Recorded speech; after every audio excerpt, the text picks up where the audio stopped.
You can have a blog on your website where it's just like maybe every week you write a blog post of what happens on the farm. Having something that is consistent on a website is going to get you a higher level of engagement. And it doesn't necessarily, it's not a guarantee that if you have more that you'll get more engagement. What is sort of a guarantee is as long as you're consistent with it. So whether you decide you post once a week or every day, doesn't matter so much, it's just that you're consistent. So maybe you just pick a day and time to put something up.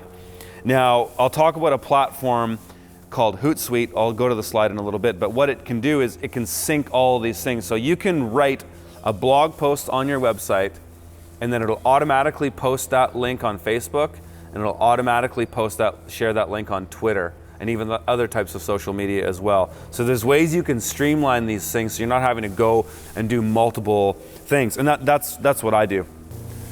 Facebook is, kind of the incumbent social media today.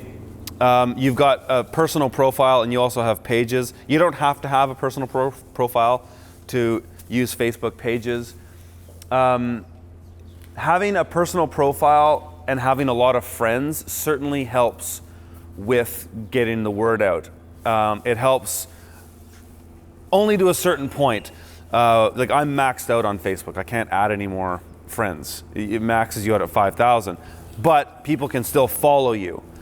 And eventually what happens is if you max out your profile, you can turn it into a public profile, which is like a page, but they are different. So on a Facebook personal page, it isn't throttled. But it's throttling is if you have a Facebook page, so you make your farm Facebook page, in order to get people to see it, Facebook now makes you have to pay, but it can be very effective. Personal pages don't do that. So most likely you're gonna have a Facebook profile, and I'm gonna set us up, so when this is all done, I'll set up we'll call it Queen Creek Profitable Market Gardening course. So we'll have a page or a group that we can all post to and keep up with each other and stay in touch and all that. I'll also share our emails if you guys are all cool with that with one another, so we can all stay in touch as well. But Facebook is like the incumbent social media, and so it's kind of like, you most likely will be on there. The great thing about Facebook, the super effective thing about Facebook, is because on your personal profile here, you like certain things. So you like, say, my Green City Acres page. You like Steadfast Farms page. You like, all these other things. That gives you this high searchability. So the thing that's amazing about Facebook ads, say you're gonna market a CSA program and you wanna create a campaign on Facebook. You can tell Facebook to find people, like let's say you're doing a CSA in Queen Creek, you can go find people in Queen Creek that like these things, certain things. And what's really effective is if you build an email list, this is where it gets really effective, is you build an email list off your website. So people who come to your website, you encourage them to sign up. You say, sign up and I'll send you updates about what we're doing on our farm and so on and so forth. You build an email list. If you want to create a Facebook marketing campaign, you can import that email list into Facebook. It'll find those people that have those emails on Facebook. It'll scan their Facebook page and look at all the things that they like, right? So like this is why it's really effective in marketing, because you're not shooting in the dark. Like putting a billboard on a bus or on a highway is shooting in the dark. You're just kind of hoping people are gonna see it, but you have no idea who's gonna look at it. Whereas with Facebook marketing, you know exactly who you're targeting. So you might say, you import your email list, it finds those people, scans what they like. Now you can go create a mirror image of those people in this area. So it'll scan Facebook and find everybody who likes market gardening, organic, health food, so on and so forth in Queen Creek. So you're only marketing to a specific audience. So it's incredibly effective. When we first launched our online course, we did that exact same thing. We built up an email list of about 15,000 people, and then we said, we imported that and said, find people like that in these areas. And so we only spent money marketing to those people. So you get a really high, what's referred to as a conversion rate. So a likelihood that people who see the ad will respond in some way. They'll either sign up for your email, or they'll attend your free webinar, or they'll sign up for your CSA, or they'll buy your course in whatever it is. So this type of marketing is super, super effective. Now, Instagram does the same thing. Facebook owns Instagram, so Instagram can now do that same kind of marketing. So you can do that as well on Instagram. I haven't done it myself, but I imagine it's very similar to Facebook marketing. So that's Facebook. Twitter, still an effective form of social media, though it seems like younger people aren't using it as much. It's sort of like people 35 plus are using Twitter.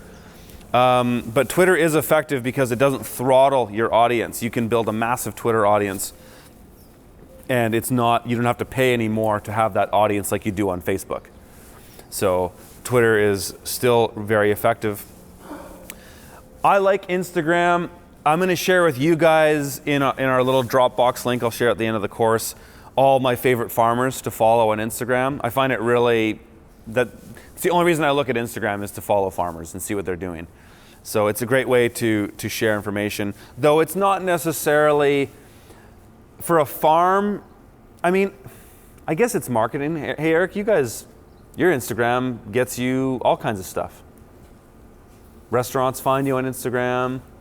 So having a good Instagram presence is important. I have on my website, so my website, not my Green City Acres website, but the Urban Farmer website, I have a plugin in there that will post anything that I post on Instagram automatically goes onto the homepage of my website.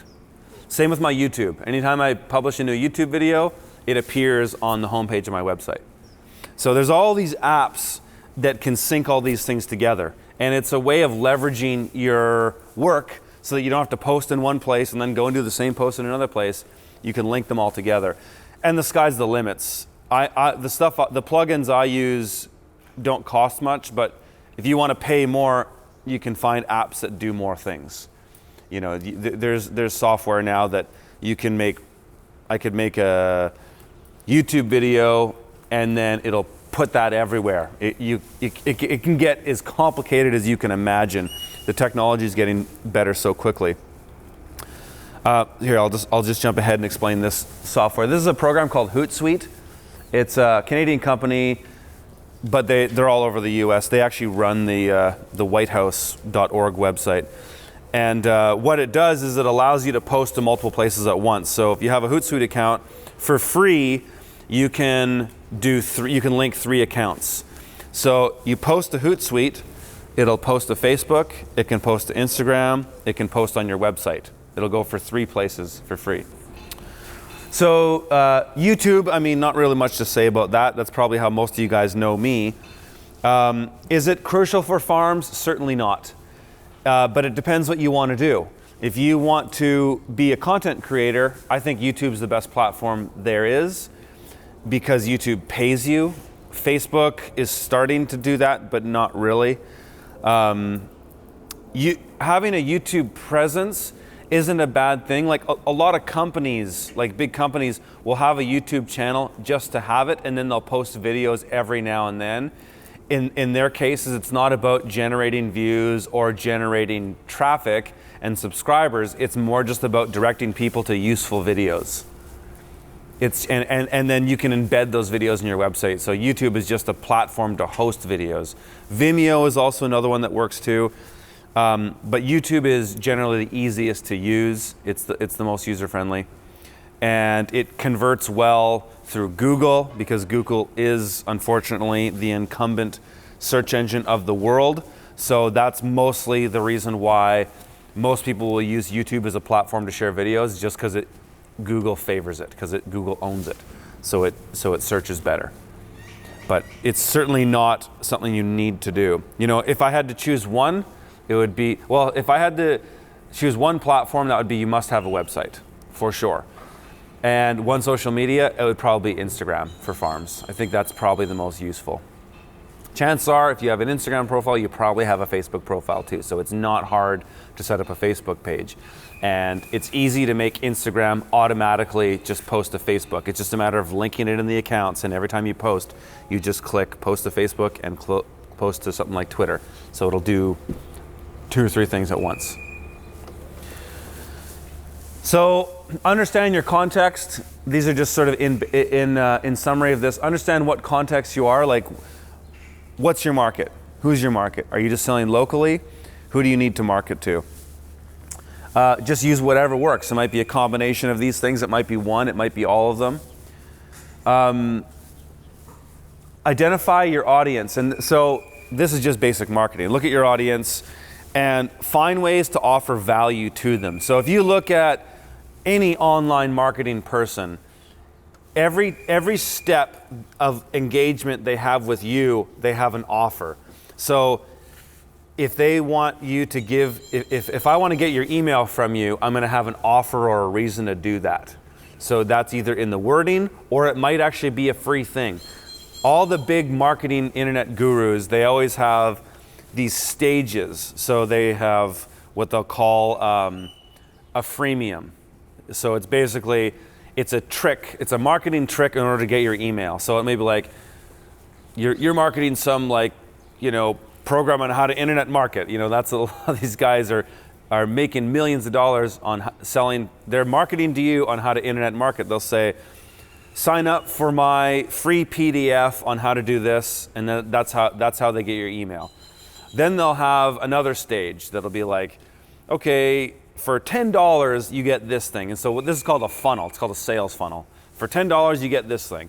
And then there'll be another stage that's like, for $100 you get this thing. And then for $1,000 you get this thing. So there's all these different levels of it, but there's a reason in order to engage. There's an offer. It's not just like, sign up for my email list. People do that, but it's not as effective. In order to capture emails, you want to give a reason why somebody would give you your email. It's just basic value for value.